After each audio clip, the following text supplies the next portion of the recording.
বছরে 4টি দিন খুব গুরুত্বপূর্ণ, পয়লা বৈশাখ, পয়লা কার্তিক, বিজয়া দশমীর দিন, অক্ষয় তৃতীয়ার দিন। এদের মধ্যে শ্রেষ্ঠ কোনটা? অক্ষয় তৃতীয়ার দিন। মহাপ্রভু নবদ্বীপের পথে এলেন প্রত্যেকটা জীবকে হরিনাম দেবার জন্য।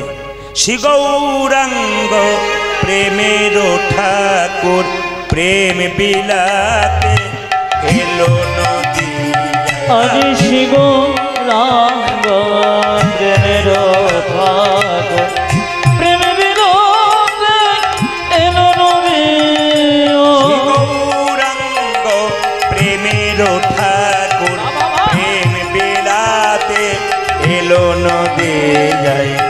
গৌরাঙ্গ প্রেমের ঠাকুর প্রেম বিলাতে এলো নদী।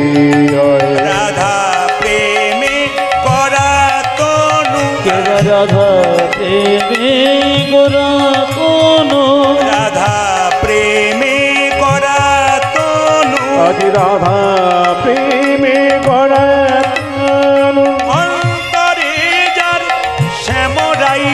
রাধা প্রেমে করা তনু, অন্তরে যার শ্যামরা। রাধা প্রেমে করা তনু, অন্তরে যার শ্যামরাই। আজ রাধা প্রেমে করা তনু, অন্তরে যার শ্যামরাই। শ্রী গৌরাঙ্গ প্রেমের ঠাকুর প্রেম বিলাতে এলো নদী। উলধ্বনি। আজি শ্রী গৌরাঙ্গ প্রেমের গৌরাঙ্গ প্রেমের ঠাকুর প্রেম বিলাতে এলো নদী। আজি শ্রী গৌরাঙ্গ প্রেমের ঠাকুর প্রেম বিলাতে এলো নদী।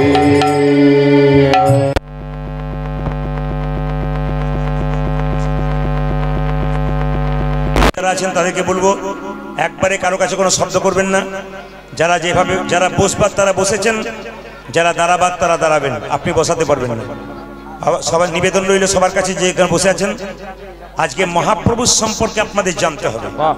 মায়েরা, মহাপ্রভু কি গাছের নিচে জন্ম নিল? বট গাছের নিচে। জোরে বলুন হা না না। বট গাছের নিচে জন্ম নিয়েছিল তো? জন্ম নিয়েছিলেন কখন? 1407 শতাব্দের ফাল্গুন মাসের পূর্ণিমা তিথিতে মহাপ্রভু জন্ম নিলেন। মায়েরা, আপনাদের বাচ্চার জন্যে কেক কিনে আনেন কোন দিন? যেদিন যীশু খ্রিস্টের জন্মদিন। বাচ্চাগুলো জানতে পেরে যায় মা কেক কিনেছে, জানিয়ে দিয়েছে, খুব কানে কানে বলে দিয়েছে আজকে যীশু খ্রিস্টের জন্মদিন। কিন্তু লজ্জার বিষয়, মহাপ্রভু কবে জন্ম নিল মাও জানলো না, বাচ্চাও জানলো না, আমরা কেউ জানতে পারলাম না। 1407 শতাব্দের ফাল্গুন মাসের পূর্ণিমা তিথি 23শে ফাল্গুন মহাপ্রভু জন্ম নিলেন। কেউ কেউ বলে শুক্রবার, কেউ কেউ বলে শনিবার। দেখুন, যার কাছে বসে কীর্তন শুনছেন তার সম্পর্কে জানতে হবে। তিনি নিম গাছের নিচে জন্ম নিলেন। সচী মাতা আদর করে নাম রাখলেন কি? নিমাই। বাবা আদর করে নাম রাখলো কি? বিশ্বম্ভর। ভক্তরা আদর করে নাম রাখলো কি? কাঁচা সোনার মতো গায়ের রং, গৌরাঙ্গ। আবার সবাই লক্ষ্য করুন, মহাপ্রভুকে আনলেন কে? অদ্বৈত প্রভু। কিভাবে আনলেন? গঙ্গা জলে তুলসী পত্র দিয়ে। মহাপ্রভুর চাইতে অদ্বৈত প্রভু কত বছরে বড়? 125 বছরে বড়। তিনি গঙ্গা জলে তুলসী পত্র দিয়ে মহাপ্রভুকে আহ্বান করেছিলেন। তিনি সামনে গল্প না, এই যে ভাই, এই যে একবার সামনে গল্প না, সামনে যারা বসে থাকবেন ইশারা দ্বারা কথা বলবেন, একবার শব্দ না। যে এখানে বসে আছেন মন দিয়ে শুনুন কি বললাম। স্বয়ং মহাপ্রভু এলেন আমাদের দ্বারে। মায়েরা, বিয়ে হলো প্রথমে লক্ষ্মী প্রিয়ার সঙ্গে। 5 বছর সংসার করলো, লক্ষ্মী প্রিয়া সাপে কেটে মরল। এইদিকে ছেলের যখন বিপদ হবে তখন ভগবানের কাছে কাঁদবেন, বাঁচাও বাঁচাও। আর আজকে ভগবানের নাম শুনতে সে এদিক ওদিক তাকাবেন, ভগবান বলছে বাঁচাবো কি করে, মনটা তো তুই আমাকে দিস নাই। তাই আজকে মনটা যদি ভগবানকে দিন না, আপনার বিপদকালে ভগবান আপনার সামনে বসে থাকবে, তখন ডাকলে ভগবান সাড়া দেবে। আজকে যিনি চঞ্চলতা করবেন, আগে বললাম, কে কোথায় গল্প করছে আপনার তাকানোর দরকার নেই, আপনি এই দিকে তাকাবেন। মাত্র 3 ঘন্টা তো এখানে আছেন, 3 ঘন্টা তো স্থির থাকুন, ভগবান আপনাকে দেখবে আপনি কেমন মন নিয়ে কীর্তন শুনছেন। আমি দেখতে পাবো না, কিন্তু ভগবান দেখতে পাবেন। আপনার মনের ভেতরে আমি ঢুকতে পারবো না। তাই স্বয়ং মহাপ্রভু এলেন মায়েরা, বিয়ে হলো লক্ষ্মীপ্রিয়ার সঙ্গে, সাপে কেটে মারা গেল, 5 বছর সংসার করলো। বল্লভাচার্যের কন্যা লক্ষ্মীপ্রিয়া। তারপর বিয়ে হলো বিষ্ণুপ্রিয়ার সঙ্গে, জগন্নাথ মিশ্র মারা গেলেন। জগন্নাথ মিশ্র এবং লক্ষ্মীপ্রিয়ার একসঙ্গে গয়াতে পিণ্ড দিতে গেলেন মহাপ্রভু। আর দিতে গিয়েই পথে পরিচয় হলো ঈশ্বরপুরী, গোপাল মন্ত্রে দীক্ষিত হলেন। আর যখন থেকে মহাপ্রভু দীক্ষা নিলেন তখন থেকে চোখের জলে ভাসছে আর কৃষ্ণ কৃষ্ণ বলে কাঁদছে। যে বিষ্ণুপ্রিয়া, মহাপ্রভুর বয়স যখন 24 বছর সন্ন্যাস নিলেন, বিষ্ণুপ্রিয়ার বয়স মাত্র 14 বছর। যে মেয়েটা আপনার বাড়িতে ক্লাস 9-এ পড়ে, ওই 14 বছরের মেয়েটা শুধুমাত্র গৌর গৌর বলে কাঁদতে থাকে আর গৌর কৃষ্ণ কৃষ্ণ বলে কাঁদতে থাকে।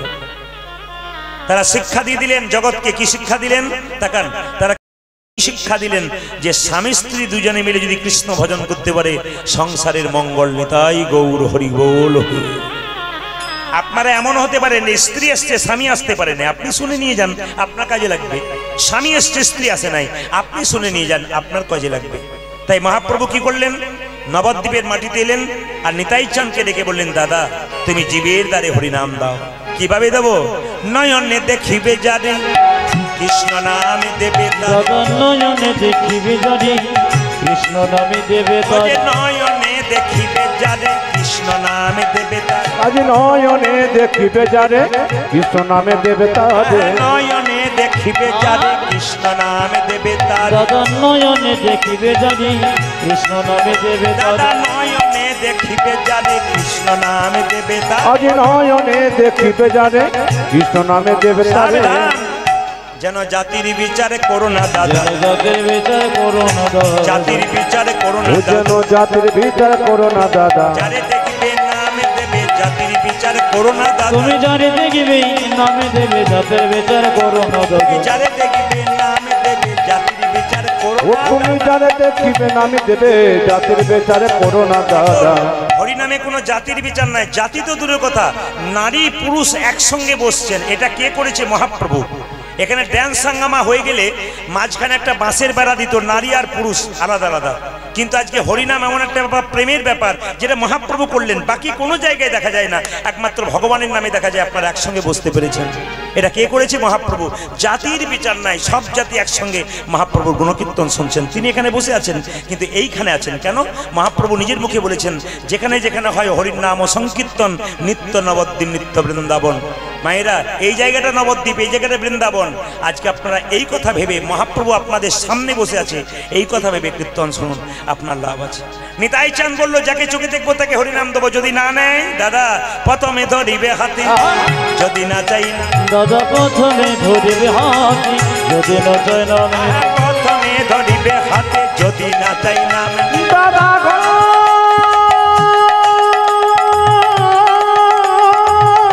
তাই গৌর হরি হরি।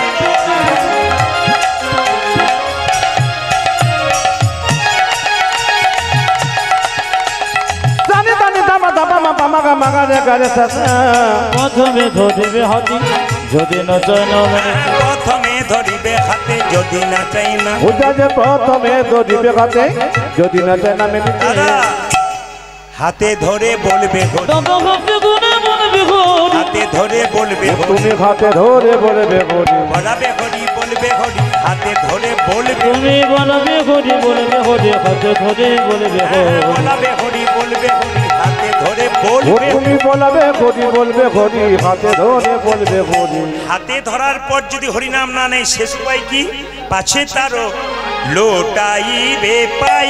ওই দাদা গো পাছে তারো, পাছে তারো লোটা জীবী পাওয়া, ও যে পাছে তারও, পাছে তারও লোটাইবে পাই। ও ওই দাদা দাদা পাছে তারো, পাছে তারো লোটা জিবে পাই, বলি পাইয়ে ধরি বলিবে হরি। ও গো দাদা গো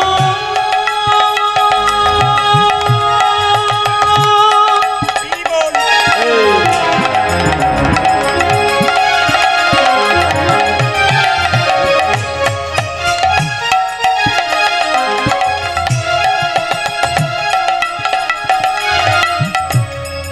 ও গো দাদা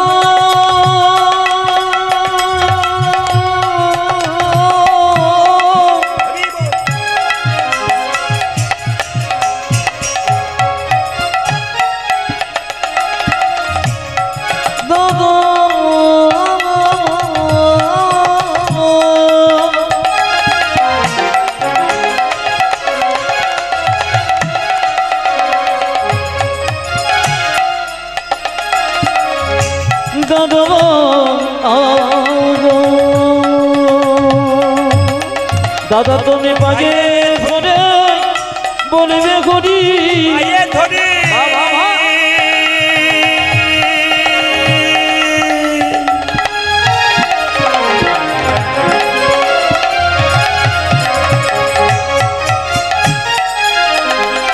ও যে পায়ে ধরে বলবে ঘড়ি তুমি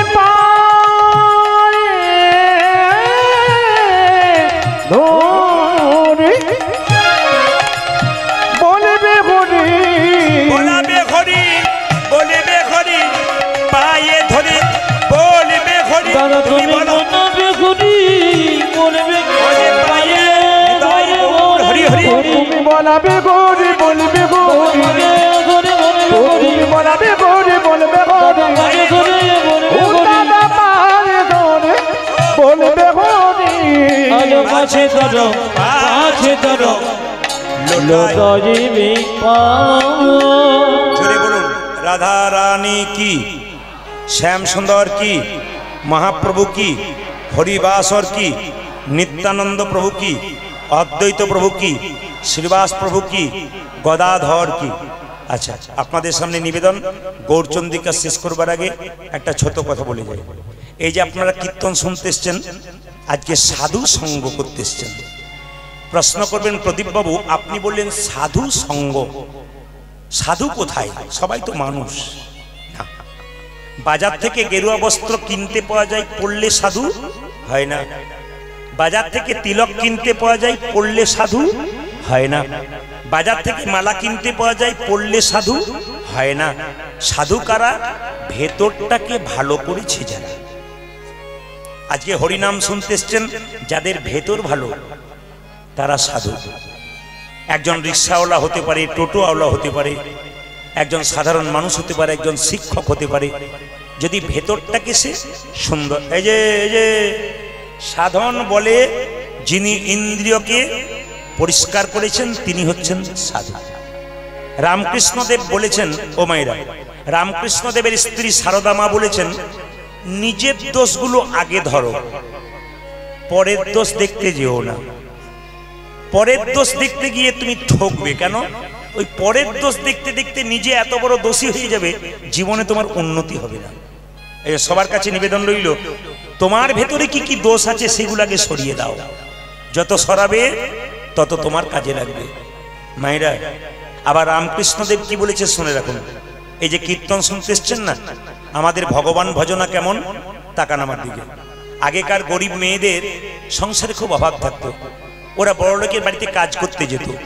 নিজের বাচ্চা ছেলেটা 3 বছর বয়স, তাকে ধুলোতে রেখে দিয়ে, খেলা কর বাবা, বড় লোকের বাড়ি চললাম, তার বাড়ি থেকে কিছু খাবার এনে কর্ম করে তারপর তোকে দেবো। ছেলে সকাল থেকে সন্ধে পর্যন্ত ধুলোতে খেলতো, তাকে খাইয়ে দিয়ে চলে যেত। কিন্তু বড় লোকের বাড়িতে গিয়ে ওই 3 বছরের ছেলেকে বড় লোকের ওই মাটা কি করতো? তেল মাখিয়ে দিত, সাবান মাখিয়ে দিত, স্নান করিয়ে দিত, নিজের হাতে খাইয়ে দিত। বলুন তো মায়েরা, ওই কাজের মেয়েটা যতই বড় লোকের বাড়ির 3 বছরের ছেলেকে স্নান করা, খাওয়া আর তেল মাখা আর জামা প্যান্ট পরা, মন কিন্তু তার ধুলোতে পড়া ছেলেটার দিকেই থাকতো। আসলে আপনারা কিছু মনে করবেন না, আমরা কিন্তু ওইখান থেকে এইখানে কর্তব্য করতে এসেছি। এইখানে যতই কাজ করি না কেন, ওইখানের কথা আগে ভাবতে হবে। মৃত্যুর আগে আপনি যে কর্ম করবেন তার মধ্যে যে পাপ থাকবে কেউ ভোগ করবে না, একমাত্র আপনি। আপনি সংসারের জন্য রোজগার করছেন, অন্যায় করছেন, আপনি ভাবছেন আমার ছেলে মেয়ে সবাই খাচ্ছে আনন্দে, ভাবছেন তারা ভোগ করবে না, আপনি করবেন। এর প্রমাণ দিয়েছিল কি? দস্যু রত্নাকর। এত চুরি করতো, ডাকাতি করতো। একদিন ব্রহ্মা নারদ প্রশ্ন করলো, তুমি যে চুরি ডাকাতি করছো তোমার পাপের ভাগ কে নেবে? বলে কেন আমার স্ত্রী নেবে? যাও একবার জিজ্ঞেস করে এসো। কেন আমার মা বাবা নেবে? যাও একবার জিজ্ঞেস করে এসো। দস্যুরত্নাকর যখন বাড়িতে গেল তার বাবা মাকে জিজ্ঞেস করলো, বাবা মা এই যে চুরি করছি, ডাকাতি করছি, লোকের কেড়ে নিচ্ছি, লোককে মারছি, ধরছি, তারপর টাকা নিচ্ছি, এগুলো তো আমার পাপ হচ্ছে, এই পাপের ভাগী নিশ্চয়ই তোমরাও হবে। বাবা মা বললো, কেন হলো? হবো না। বলে কেন? তুই যখন ছোট ছিলি আমরা রোজগার করেছিলাম, তার মধ্যে কোনো পাপ থাকলে আমরা ভোগ করবো, তুই নয়। আজকে তুই বড় হয়েছিস, আমি বুড়ো হয়েছি, আজকে তুই রোজগার করবি, তার মধ্যে কোনো পাপ থাকলে তুই ভোগ করবি, আমি কিন্তু ভোগ করবো না। যারা দেখবেন চবন, দাদা ভাইরা কিছু মনে করবেন না, সামনে বসে ফোনে কোনো কথা বলবেন না, কীর্তনে আসলে সামনে একবারে ফোনে কথা বলবেন না, একবারে নো, মানে কোনো কথাই হবে না, কোনো কথা হবে না সামনে বসে। কারণ আপনার একটা কথাতে এখানে 10টা লোকের অসুবিধা হতে পারে। যে যেখানে বসে আছেন মন দিয়ে শুনবেন মায়েরা। তো দস্যুরত্নাকর জিজ্ঞেস করলো, মা আচ্ছা দস্যুরত্নাকরের বাবার নাম কি? দেখবেন চবনপ্রাস খেয়েছেন, ডাবর চবনপ্রাস, ওখানে দেখবেন একটা মুনির ছবি থাকে, ওর নাম হচ্ছে চবন ঋষি। ওই চবন ঋষির পুত্র কিন্তু দস্যুরত্নাকর। ওই দস্যুরত্নাকরের বাবার নামে কিন্তু চবনপ্রাস, চবন ঋষি, মাথায় রাখবেন। তো যে যেখানে বসে আছেন মন দিয়ে শুনবেন। বাবা মা বললো আমরা পাপে ভাগী হবো না, স্ত্রীকে বললো তুমি হবে না। স্ত্রী বললো আমি তো সহপাপিনী নয়, আমি সহধর্মিনী, তোমার ধর্মের অর্ধেকটা ভাব নেব, তোমার পাপের ভাগ আমি নিতে পারবো না। দস্যুরত্নাকর তখন চৈতন্য হয়ে গেল, আমি যে সংসারের জন্য এত করছি, পাপের ভাগ তো কেউ নেবে না, আমি নেব। তখন তিনি দস্যুরত্নাকর থেকে মরা মরা ভজন করতে করতে রাম হয়ে গেল, রাম ভজন করলেন, তিনি বাল্মীকি মুনি হয়ে গেলেন। আমি আপনাদের বাল্মীকি মুনি হতে বলি নাই, কিন্তু আমি বলতে চাইছি সংসারে থাকবেন, পাপ কাজ থেকে বিরত থাকুন, জীবন সুন্দর হবে। 500 টাকা রোজগার হচ্ছিল, 200 টাকা হোক, সৎ পথে হোক, ডাল মাছ ভাত খাচ্ছিলেন আপনি, শাক ভাত খান, ডাল ভাত খান, তবু সুখে খান। এটা আমার বক্তব্য রইল আপনাদের কাছে। তাই মহাপ্রভু কি করলেন মায়েরা? নবদ্বীপের মাটিতে এলেন। সাধু সঙ্গ সর্বশাস্ত্রে কয়, লবমাত্র সাধু সঙ্গ সর্বসিদ্ধি হয়। ও মায়েরা, একদিন নারদ মুনি ভগবানকে প্রশ্ন করলো, সাধু সঙ্গ করলে কি হয়? ভগবান বলছে, নারদ এখান থেকে 500 হাত দূরে যাও, যাকে প্রথম দেখবে তাকে জিজ্ঞেস করবে সাধু সঙ্গ করলে কি হয়। 500 হাত দূরে গেছে, কাউকে দেখতে পায় নাই, দেখতে পেয়েছে একটা গোবরে পোকা, ওকে জিজ্ঞেস করছে, এ গোবরে পোকা সাধু সঙ্গ করলে কি হয়? পোকাটা মরে গেল। সঙ্গে সঙ্গে ভগবান এসে নারদকে বলছে, নারদ কিছু দেখলে? বলে গোবরে পোকাকে জিজ্ঞেস করলাম, বেটা মরে গেল। বলছে আর একটু যাও, আরো 2 কিলোমিটার দাও, যাকে দেখতে পাবে তাকে জিজ্ঞেস করবে সাধু সঙ্গ করলে কি হয়। 2 কিলোমিটার দূরে গেছে, কাউকে দেখতে পায় নাই, দেখতে পেলে একটা গাছের গর্তের মধ্যে একটা পাখির বাচ্চা মুখ বাড়াচ্ছে, ওকে জিজ্ঞেস করলো, এ পাখির বাচ্চা সাধু সঙ্গ করলে কি হয়? বাচ্চাটা মরে গেল। নারদ এসে বলল, প্রভু এই তোমার সাধু সঙ্গ, যাকে জিজ্ঞেস করছি সে বেটা মরে যাচ্ছে। ভগবান বলছেন, নারদ আরো 5 কিলোমিটার দূরে যাও, যাকে প্রথম দেখবে তাকে জিজ্ঞেস করবে সাধু সঙ্গ করলে কি হয়। 5 কিলোমিটার দূরে গেছে, মা কাউকে দেখতে পায় নাই, দেখতে পেলো কি জানেন? একটা বাছুর ঘাস খাচ্ছিল, ওকে জিজ্ঞেস করলো, এ বাছুর সাধু সঙ্গ করলে কি হয়? বাছুরটা মরে গেল। ভগবান বললো, নারদ গিয়েছিলে? বলে আর আমি যাবো না, নাক মুলছি, কান মুলছি, এই যাকে জিজ্ঞেস করছি সে বেটা মরে যাচ্ছে, আমি আর যাবো না, আমার পাপ হচ্ছে তো। ভগবান বলছে, নারদ আর একবার যাও, শেষবার। বলে কোথায়? এখান থেকে 15 কিলোমিটার দূরে একটা জঙ্গল আছে, ওখানে একটা রাজার 15 বছর পর একটা আদরের ছেলে জন্ম নিয়েছে, ওকে জিজ্ঞেস করেছো সাধু সঙ্গ করলে কি হয়। নারদ বলছে, তোমার মাথা খারাপ, বাছুরটার মা ছিল না, মরে গেল বাছুরটা, মা থাকলে সিংটা পেটে ঢুকিয়ে দিত। এই দিকে তাকাবেন, বাছুর পাখিটার মা ছিল না, মাথায় ঠুকরে দিত। এখন রাজার 15 বছর পরে ছেলে হয়েছে, তাকে যদি জিজ্ঞেস করি সাধু সঙ্গ করলে কি হয়, তাহলে রাজা ছেড়ে দেবে যদি ছেলেটা মরে যায়। ভগবান বলছে, নারদ রাখে হরিত, জোরে বলুন, রাখে হরিত মারে কে? আর মারে হরিত রাখে এলআইসি, নাকি এলআইসি রাখে না? জীবন কা সাথ ভি জীবন কা বাদ ভি, বলে না এলআইসি। রাখে হরিত মারে কে, মারে হরিত নাকে কে। নারদ বলল, যাচ্ছি, তোমার কথায় বিশ্বাস নাই, একবার যাই। নারদ মায়েরা বিনাটি বায়াদে বায়াদে চললো কোথায়? রাজার বাড়িতে। রাজার 15 বছর পরে ছেলে হয়েছে, তাকে জিজ্ঞেস করবে। পা কাঁপতে কাঁপতে রাজার বাড়ি যাচ্ছে, আর গাইতে গাইতে যাচ্ছে, তিমির বিদারি অলোক বিহারী নামের বর্ণে বর্ণে শোধা ঝরে। তিমির বিদারি অলোক বিহারী ছোটে তুমি রবিদারি অলোক বিহারি নামে বর্ণে বর্ণে সুধা ঝরে। তুমি রবিদারি অনখ বিহারি নামেরি বনিনি বনিনি সুধা ঝরে। দয়াল শিরোমণি করুণার খনি তুমি। তুমি দয়াল শিরোমণি করুণার খনি। দয়াল শিরোমণি করুণার খনি তুমি। তুমি দয়াল শিরোমণি করুণার খনি। তব পদাশিস দাও কৃপা করে নামে বর্ণে বর্ণে সুধা ঝরে। তুমি রবিদারি অনক বিহারি নামে বর্ণে বর্ণে ছোটে। তুমি রবিদারি অনখ বিহারি নামেরি বনিনি বনিনি সুধা ঝরে। নারায়ণ নারায়ণ নারায়ণ নারায়ণ। মায়েরা রাজার বাড়িতে গেছে, নারদ মুনি পা কাঁপছে, রাজাকে জিজ্ঞেস করছে আপনার নাকি একটি ছেলে হয়েছে। রাজা বলছে খুব ভাগ্যের ব্যাপার, 15 বছর পর একটা ছেলে হয়েছে, কি আদরের ছেলে। নারদ বলছে আপনার ছেলেকে একটি প্রশ্ন করতাম। তখন রাজা বলছে একটা মানে তুমি 10টা করতে পারো। নারদ তখন বলছে যে বাড়িতে প্রশ্ন করব তার পেছন দিকে দরজা আছে তো? বুঝতে পারছেন? বলছে যে বাড়িতে প্রশ্ন করবো তার পেছন দিকে দরজা আছে। তখন রাজা বলছে একটা মানে 5টা আছে। নারদ ভাবছে বাঁচবার উপায়ও আছে। এখন লক্ষ্য করুন, নারদ পেছনে দাঁড়িয়েছে আর জিজ্ঞেস করছে এ খোকা। ও তো জানলেই জিজ্ঞেস করলেই মরবে, তাই এক হাত একটা পা ভেতরে একটা পা বাইরে। এ খোকা সাধু সঙ্গ করলে কি হয়? ছেলে বলল দাঁড়াও। নারদ এদিক ওদিক তাকাচ্ছে, বেটা ভূত হয়ে বলছে না মরে গেল। ছেলে বলছে শোনো নারদ মুনি, সাধু সঙ্গ করলে কি হয়? প্রথমে ছিলাম একটা গোবরে পোকা, গোবরে পোকা তোমার মতো সাধু সঙ্গ করে আমি পাখির বাচ্চা। তারপর তোমার মতো সাধু সঙ্গ করে পাখির বাচ্চা থেকে হলাম গাভীর বাচ্চা। তারপর তোমার মতো সাধু সঙ্গ করে আমি হলাম রাজার ঘরের বাচ্চা। আমি হলাম রাজার ঘরের বাচ্চা। এ জগতে যারা হরি নামে সাধু সঙ্গ করে, সাধু সঙ্গ করে তারা যেমন তেমন ঘরের বাচ্চা হয় না। তারা যেমন তেমন ঘরের বাচ্চা। তারা পৃথিবীর মালিক ভগবানের সন্তান হয়ে যায়নি। তাই গৌর সন্তান হয়ে যায়। পৃথিবীর মালিক স্বয়ং ভগবানের সন্তান আপনারা। এই জন্য আমি আপনাদের বারবার বললাম অক্ষয় তৃতীয়ার দিনে কেউ গালে হাত দিয়ে বসবেন না।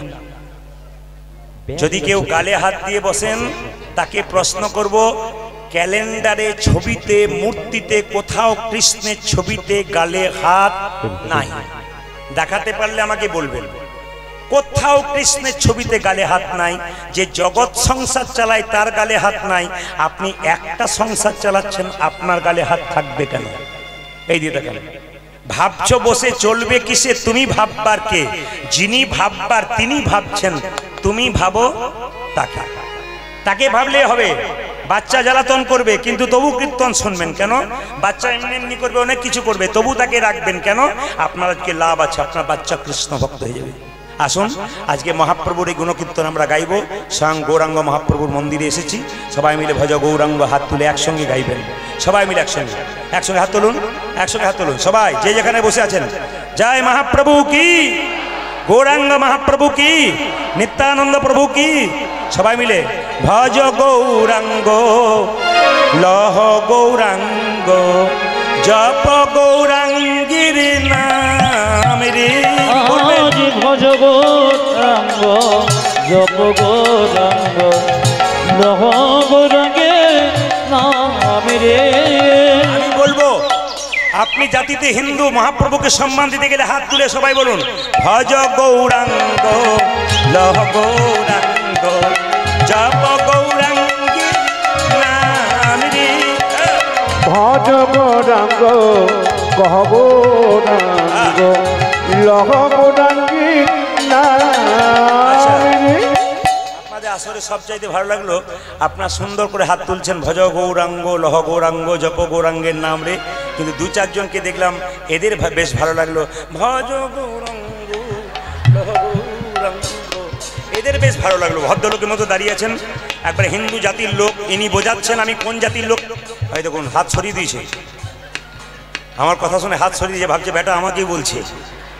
না না, আপনাদের সামনের দিকে নয়, পেছন দিকে আবার কোণে এখনো আছে দু একজন। সুপারি সুপারি সুপারি দেখেছেন, বাইরেও রস নাই ভেতর রস নাই। ও দাদা, মহাপ্রভু মন্দিরে এসছেন, হাত নামা, হাতটা তুলুন তুলুন, হাত তুলুন তুলুন। মানে আমি ওনাকেই দেখেছিলাম, আমি ওনাকেই দেখেছিলাম, আমি হাত তুলে দিয়েছি। ভজ গৌরাঙ্গ লহ গৌরাঙ্গ জপ গৌরাঙ্গীর নাম রে, উলধ্বনি। ভজ গৌরাঙ্গ জপ গৌরাঙ্গ লহ গৌরাঙ্গে নাম রে। হ্যাঁ, সবাই দিচ্ছে, দু একজন বাদ দিচ্ছে কেন? ওরা ভাবছে যারা দিচ্ছে তাদের আগে কি হয় দেখি, তারপর দেখবো। যখন দেখতে যাবে তখন তোমার ট্রেন পেরিয়ে চলে যাবে, তাই গৌর হরি বল, আগে থেকে দাও নালে ঠকবে পড়ে। ভজ গৌরাঙ্গ লহ গৌরাঙ্গ জপ গৌরাঙ্গীর নাম।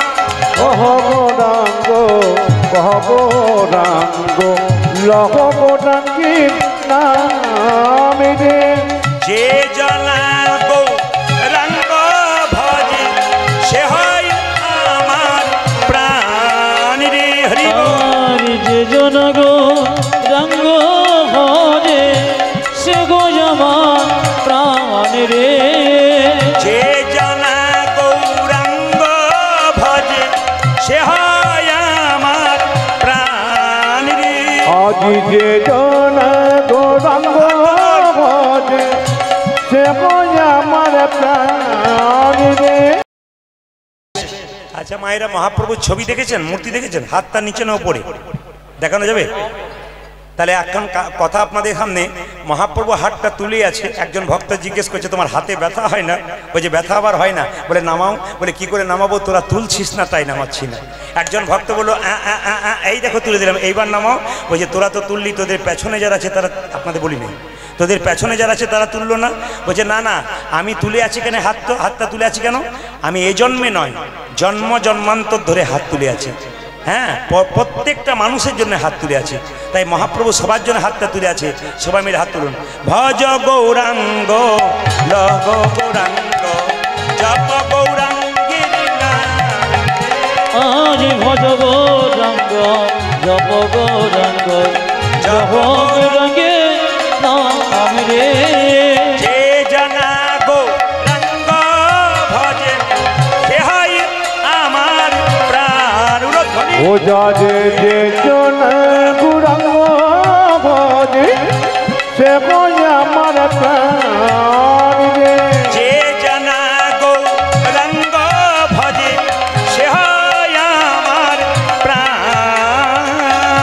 যে জন গৌরাঙ্গ ভজে সে গো আমার প্রাণ রে। ভজ গৌরাঙ্গ জপ গৌরাঙ্গ লহ গৌরাঙ্গে নাম রে। ভজ গৌরাঙ্গ কহ গৌরাঙ্গ লহ গৌরাঙ্গীর নাম রে। আজ ভজ গৌরাঙ্গ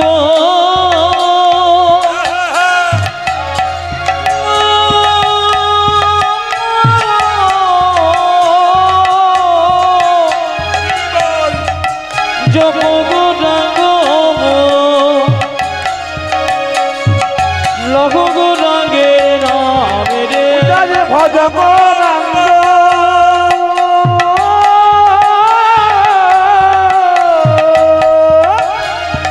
কহ গৌরাঙ্গ জপ গৌরাঙ্গীর নাম রে। ভজ গৌরাঙ্গ জপ গৌরাঙ্গ জপ গৌরাঙ্গের নাম রে। আজ ভজ গৌরাঙ্গ কহ গৌরাঙ্গ লহ গৌরাঙ্গীর নাম রে। ভজ গৌরাঙ্গ জপ গৌরাঙ্গ লহ গৌরাঙ্গের নাম রে। গৌরাঙ্গ কহ গৌরাঙ্গ লহ গৌরাঙ্গীর নাম রে। আজ ভজ গৌরাঙ্গ জপ গৌরাঙ্গ লহ গৌরাঙ্গের নাম রে। নয়নানন্দেতে ভনে দেবে মনে সেই সকলি জানে জনে সর্বসিদ্ধি সর্বসিদ্ধি করতলিতা